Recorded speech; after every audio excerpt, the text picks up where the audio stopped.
Devolution Conference 2025 for us.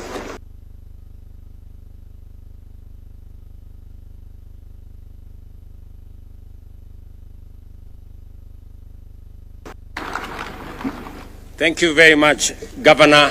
Ladies and gentlemen, let's take our seats. Thank you very much.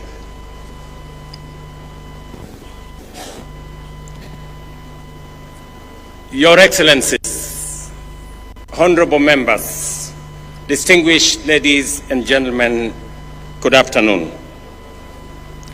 I am delighted to be back in Homabay, the county of endless potential and possibilities, a place whose promise mirrors that of our great nation. Vast possibilities, many opportunities, awaiting bold action as we steadily unlock the full benefits of devolution. Our counties are critical frontiers and the powerful drivers of both national and local growth. This Devolution Conference is therefore a moment to take stock, celebrate gains, and reimagine how we can accelerate progress for every county and every Kenyan. The theme of this year's conference speaks directly to our national vision, a Kenya where every citizen, regardless of region, gender, background, or status, has a fair and equal opportunity to thrive. Our Constitution's preamble commits us to human rights, equality, freedom, democracy, social justice, and the rule of law. This theme is a reminder of the bold, transformative journey we began and a call to remain true to our shared aspiration as a nation and as a people. Ladies and gentlemen, devolution has been transformative. It has fostered equity by distributing resources fairly and addressing historical imbalances. It has enhanced inclusion by empowering communities, empowering women, giving a chance to our youth, and extending a fair environment to persons living with disability for all of us to participate fully and meaningfully in the development of our nation. Social justice has taken root through accountable, transparent, and responsive governance. The national government is proud to have invested heavily in making these principles a reality. And for myself, I have had the privilege to chair the first intergovernmental budget committee, commonly known as IBEC, from the beginning. And I have had the privilege to see devolution grow by leaps and bounds. Through collaborative frameworks, such as the Intergovernmental Relations Technical Committee, the Council of Governors, the Summit, and the other intergovernmental fora, we have resolved challenges amicably and aligned our policies and resources as guided by our constitutional vision.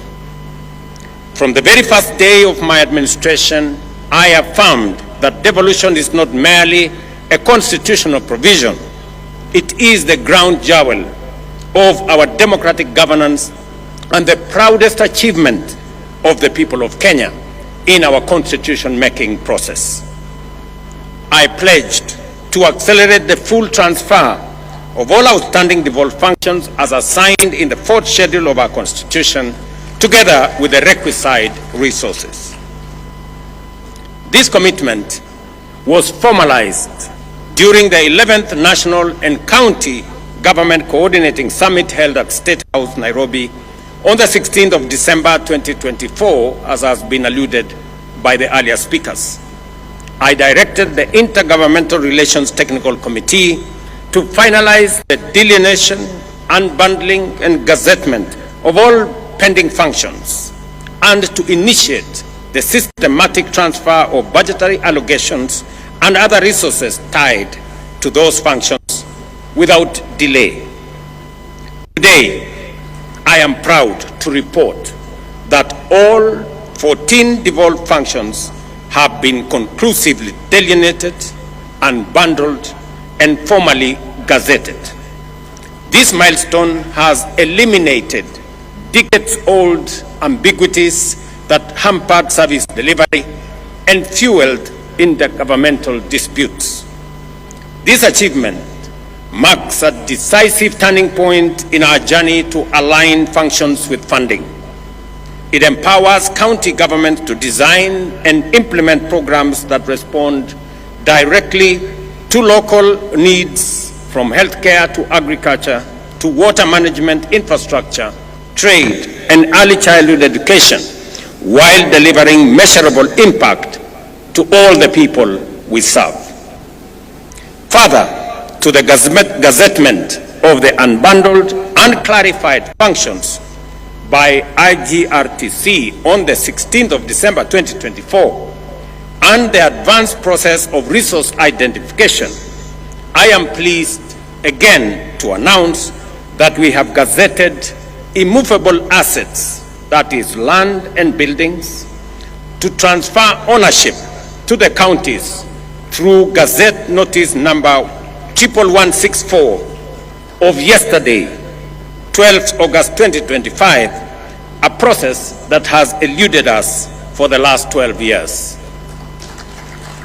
In other words, 50,000 pieces of land and 80,000 pieces of land and buildings will now become the property of county governments legally. This morning, in a further demonstration of our commitment to devolution, I signed into law two landmark pieces of legislation: the County Public Finance Law Amendment Bill of 2023 and the County Allocation of Revenue Bill 2025. These laws cement the place and the principle of horizontal revenue sharing among counties and consolidate the place of county assemblies while clearly defining the respective responsibilities of both county and national governments. Let me say this, that I had the honor in Homabay to finally guarantee by law the independence of our county assemblies. This is a commitment that I made. This is an engagement that I did with the county speakers and county assemblies, and it was a merited request and a merited ask that the same way we have independence of the legislature at the national level, we must also have independence of the legislature at the county level. I now ask the county assemblies to effectively undertake their responsibilities, effectively provide oversight, efficiently legislate for counties to perform their mandate, and also robustly represent the people who elected them. With this new mandate, with this new independence, the counties' assemblies now have no reason nor excuse not to do what they have been mandated by the Constitution effectively.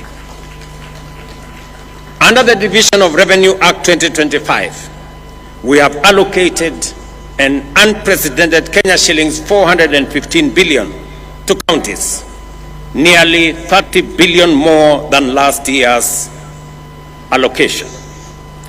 The County Allocation of Revenue Act 2025 distributes this equitable share among the 47 counties in strict adherence to the revenue sharing formula set out in Article 217 of our Constitution, and again Today marks a turning point. We are using a new revenue sharing formula, again marking another historic step.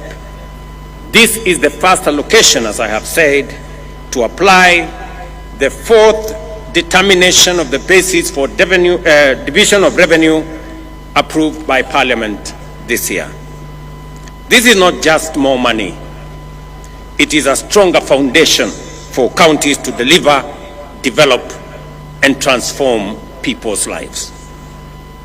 Ladies and gentlemen, despite operating within a tight fiscal space, the government has honored its commitment to timely disbursements, clearing all balances owed to counties for the just ended financial year. This ensures that counties have the fiscal capacity, institutional infrastructure, and human resources necessary to deliver on their expanded mandates effectively. Again, to report that yesterday,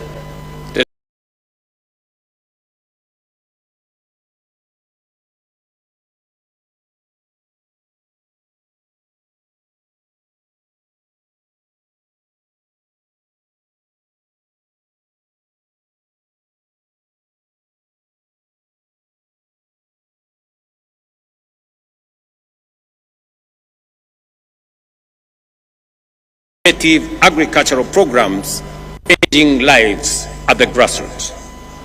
Investments, ladies and gentlemen, are the lifeblood of economic transformation. They inject capital, spur innovation, generate employment, and unlock local potential. Nowhere is this more true than our counties. Under our bottom-up economic transformation agenda, we are working with counties to build one bankable, high-impact value chain in every county, from fish processing here in Homabay to leather in Kajiado and textiles in Kitui.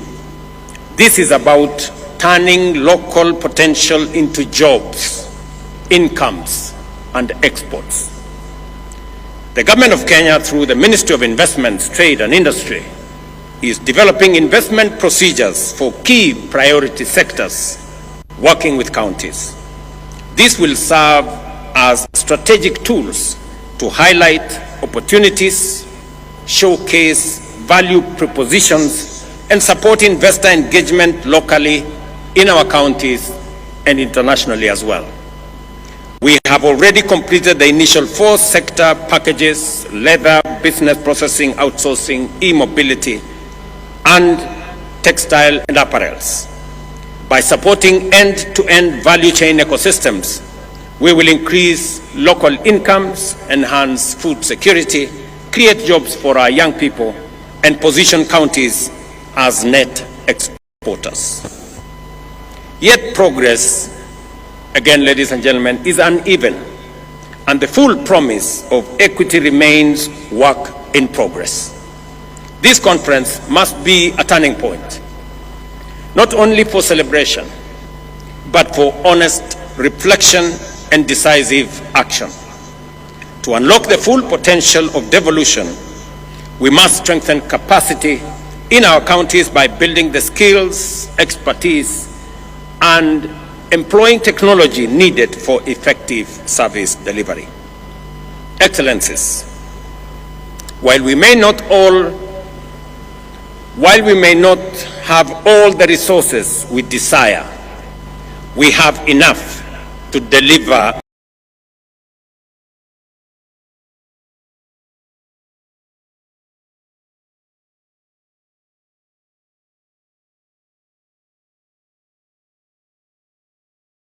meaningful service to our people.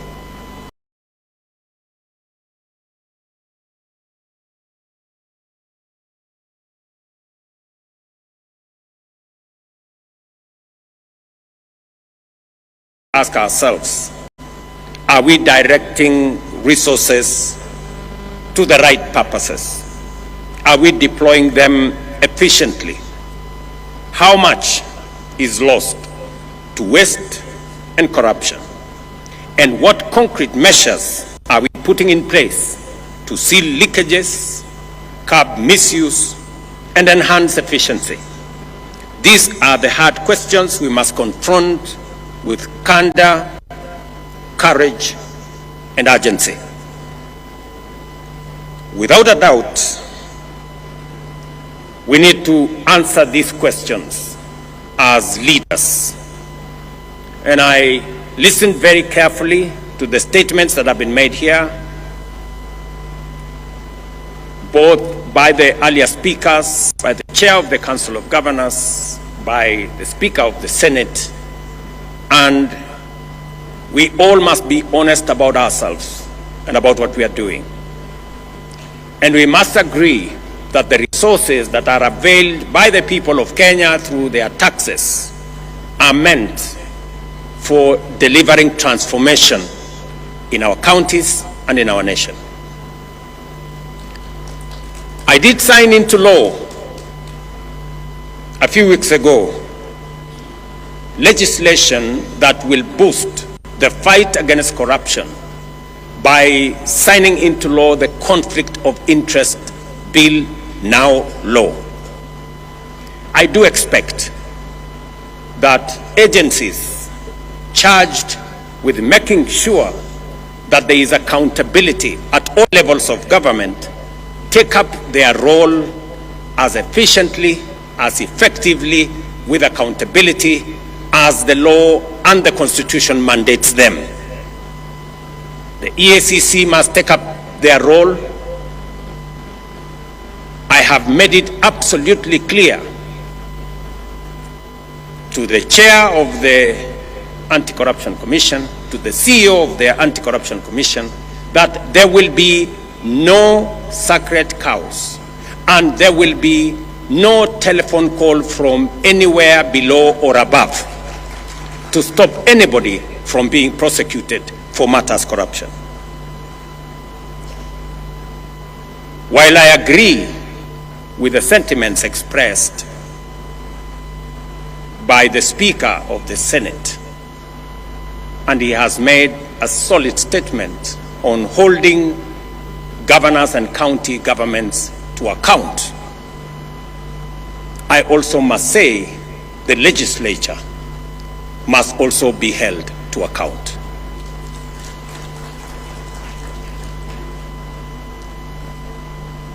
Because there is something going on in our legislature that we must call out.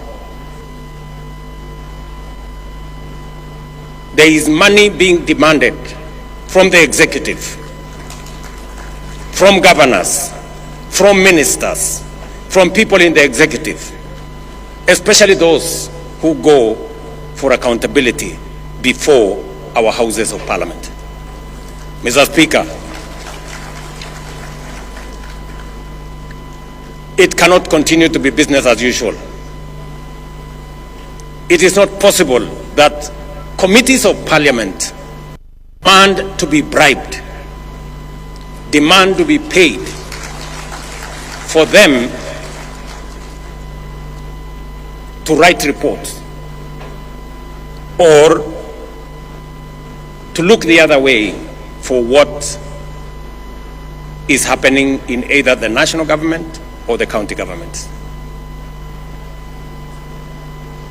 All of us must act together. The fight against corruption must be an all of society engagement and exercise and effort. I also want to ask the judiciary not to be a haven for the corrupt to hide behind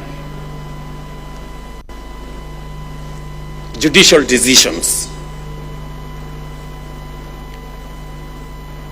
We have innovation that is only available in Kenya that allows a corrupt person or somebody who has stolen public resources or somebody in breach of law not to be prosecuted. Something called anticipatory bail. It is a Kenyan innovation that takes us backwards. Just let's ask ourselves, somebody who has stolen public funds and then goes to court and gets something called anticipatory bail, makes it impossible for such a person to be arrested and prosecuted endlessly. How does that support the fight against corruption? This is a matter I hope our friends in the judiciary would help us answer. Because we are undertaking the transformation in Kenya, but that transformation is being undermined by corruption, and we must call it what it is. And all agencies, institutions, and arms of government, we must come together to deal with the challenge of corruption so that we can ensure that public resources are meant and are used for the intended purposes for which the people of Kenya have asked us. Without a doubt, ladies and gentlemen, technology can help in eliminating waste and enhancing efficiency. Since its inception in 2013, the e-Citizen platform has stood at the heart of Kenya's digital transformation. What began with a handful of services, about 300 then, has evolved into a 24/7 one-stop shop for over 22,000 government services, accessible from every part of Kenya and everywhere in the world. Today, more than 14 million Kenyans are registered on the e-Citizen platform, with 500,000 Kenyans logging in daily to access passports, driving licenses, business registration, land transactions, marriage certificates, police clearances, and much more. All without queues, intermediaries, brokers, or unnecessary bureaucracy. The results speak for themselves. Collections have surged more than 1,500%, from Kenya shillings 60 million to over 1 billion shillings collected by e-Citizen daily, translating to more than 500 billion annually. Ministries, departments, and agencies have seen revenue growth of up to 400%, supported by accurate projections and better planning. Equally, counties have integrated their digital portals with e-Citizen and have seen remarkable growth.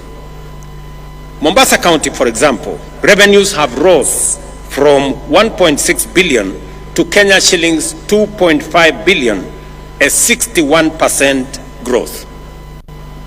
Kiambu County has seen revenue grow from 2 billion to 3.04 billion, a 52% growth. And Kajiado from 1.4 billion to 2 billion, a growth of 48%. Other counties such as Bomet, Tharaka Nithi, Meru, Embu have posted similar improvements. The platform has seen and has been an engine of economic opportunity, creating 600,000 jobs in ICT, support services, logistics, and other sectors, providing that digitization and proving that digitization is not just about convenience, but also about livelihoods. Most importantly, e-Citizen has been a powerful weapon against corruption. By eliminating cash handling and embedding full digital audit trails, we have reduced opportunities for bribery and made transactions traceable, fair, and secure. Citizens can now follow the process and the progress of their applications and payments online, confident that the process is impartial and transparent. I therefore urge all counties to collaborate, share best practices, and celebrate while accelerating the adoption of technology to boost efficiency, cut waste, and enhance revenue performance. Beyond technology, we must promote inter-county collaboration, share resources and expertise, and ensure accountability through transparency and rigorous oversight. Kenya's real economic strength lies at the grassroots in our counties. Through the bottom-up economic transformation agenda, we are moving from raw material production to value addition, strengthening agro-processing, manufacturing linkages, and market access for SMEs and smallholder farmers. As we gather here in Homabay, I challenge every leader and citizen to renew our commitment to the spirit of devolution, invest in people-first policies and programs, ensure every shilling has impact, and bring government services closer to the people. Let me share two other things that I really wanted to say on this day, this very important day of devolution. I must congratulate county governments.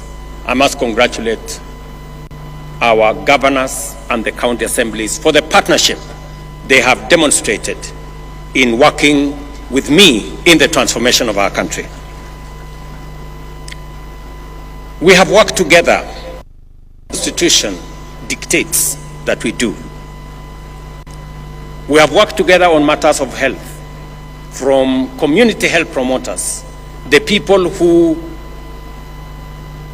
engage with families, with homes every day, the greatest patriots that I know of.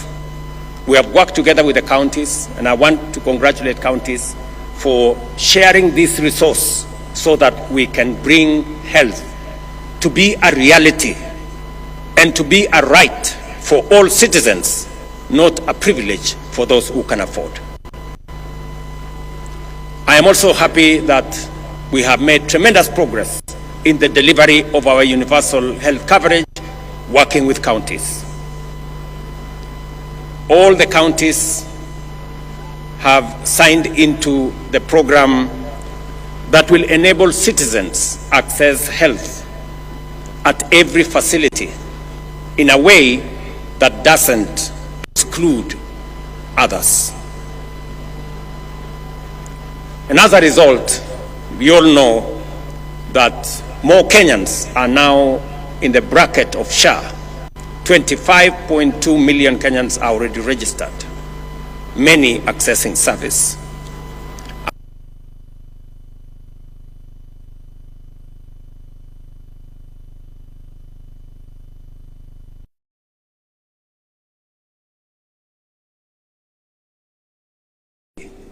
Charges citizens for a service already paid for by the government of Kenya.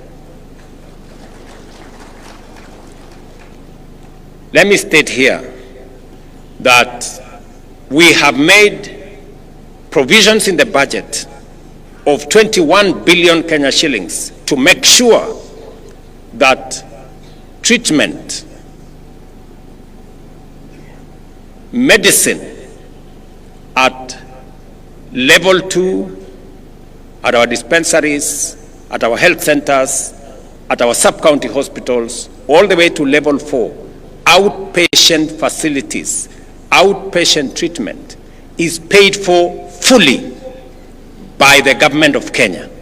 And no facility, no dispensary, no health center or sub-county hospital should charge citizens who go to seek treatment, because the government of Kenya will refund for the treatment, for the medicine given to citizens at that level.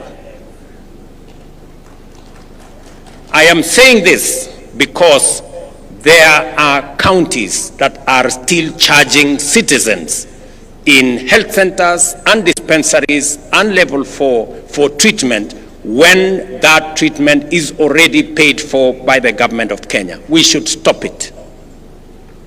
And I want to ask you, colleagues, to help the citizens of our nation, because, as I have said, we do not want to make health a privilege. We want to make it a right for all citizens.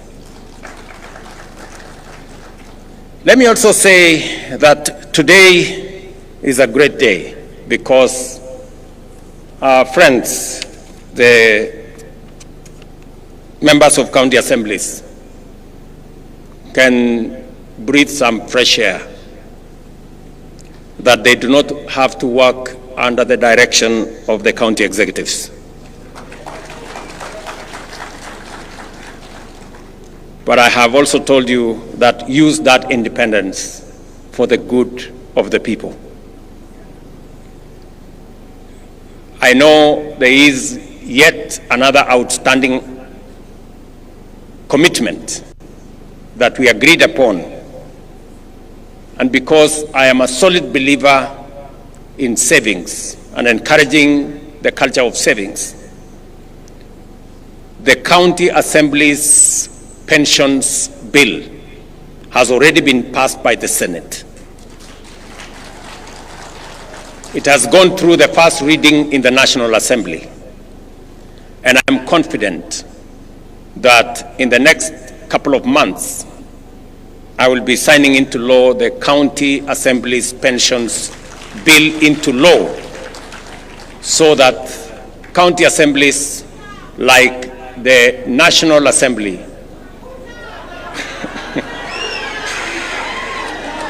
will also have pension, just like members of parliament. This pension, we agreed, is going to be contributory, just the same way the one in parliament is contributory, and it will assist us in making sure that we avoid old age poverty by people who have served in the public service.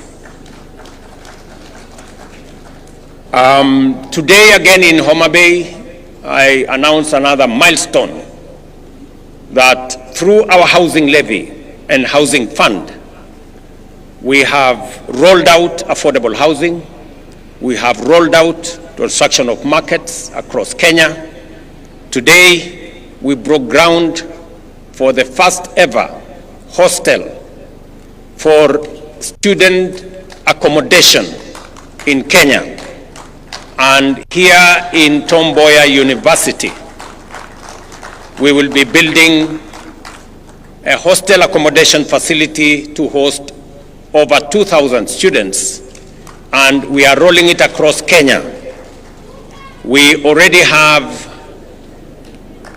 identified universities, Kenya medical training colleges, and TIFA institutions to build student accommodation that will accommodate 170,000 students across Kenya as phase one, as we expand the program of housing in Kenya, not only to provide for social housing, affordable housing, student accommodation, our markets, and all the other infrastructure that we are building under that framework. Again, I want to celebrate that the same way we started the affordable housing here in Homabay, by coincidence again, we are starting student accommodation construction again here in Homabay. Again, here in Homabay, I have signed legislation for the first time in Homabay County into law, and we are slowly but surely making history in the Republic of Kenya. Ladies and gentlemen, allow me to conclude by congratulating Madam Gladys Wanga, Governor of Homabay County, for her exemplary leadership and hosting this conference. I also want to commend her for taking decisive action against the people who are running Rachuonyo facility, who we identified as one of the ones that were stealing our money. Thank you very much, Governor, for taking action swiftly. And I want to promise you that as you dismiss those people, we will look for them so that we can prosecute them, so that they can, we can hold them to account. And we are going to do it for all the other facilities that will try to steal from our resources meant for health. And finally, to this great school of Homabay, who have given us their grounds so that we can host this facility, I want to say thank you very much to this school. And as a small token of appreciation, the government of Kenya is going to provide 10 million shillings for the construction of the library, as I was informed by the governor. Thank you very much, Mwalimu, for allowing us to use these great grounds for this momentous event. For the people, for prosperity is not just a slogan. It is a call to action, to fairness, opportunity, and progress in every part of Kenya. Let history record that this generation, these leaders, made devolution work, not just in law, but in the daily lives of the people of Kenya. I wish you fruitful deliberations and concrete outcomes at this 2025 devolution conference here in Homabay. Asanteni sana, and God bless you.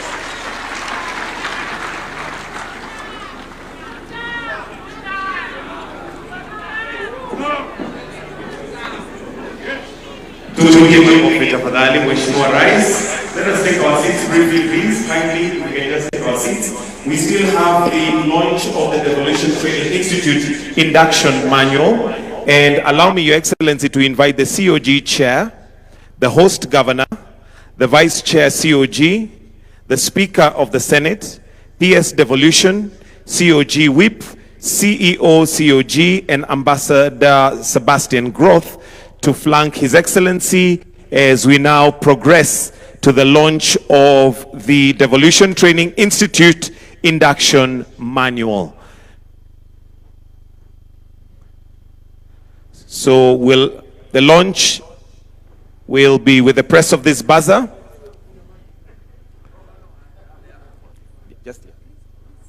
So Your Excellency, you may come, and then I'll request that you join His Excellency. The launch is right there. That's where the book is, the manual. So kindly, if we... Microphone, please. Thank you very much. I'm sorry, I forgot the Speaker of Senate did ask me about consideration of the Senate team. And I want to confirm that the Senate team did a wonderful performance. Congratulations. A round of applause for the Senate team for winning yesterday's match. Congratulations. And you merit, as the Speaker has said, you merit a reward for what you have done. There is only a small technical problem.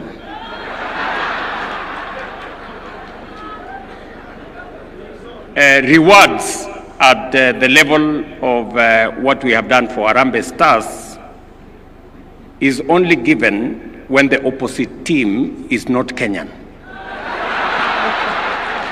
So unfortunately for the Senate, the team on the other side also came from Kenya. So I really apologize that I may not be able to assist in this particular circumstance.